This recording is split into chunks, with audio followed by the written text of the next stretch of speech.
te sigo contando. Cuando empecé en mi trayectoria musical, he estado en varios lugares, no siempre enseñando, a veces nada más voy a mirar. Entonces trato de, cada lugar al que voy, trato de aprender algo.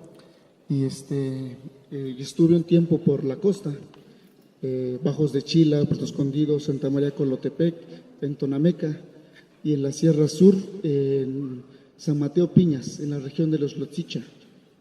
En toda esa parte, a mí siempre me ha gustado mucho la chilena.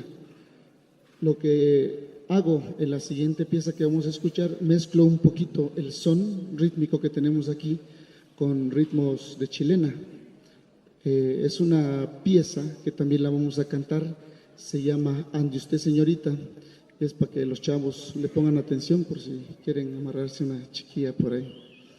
Entonces, pero más que eso, está pensado en hablarle con respeto a una mujer, por eso todavía se le dice Ande Usted Señorita, no como hacen ahora los chavos en bolita y le chiflan, no, desde lejos así, para todos ser clandestinos.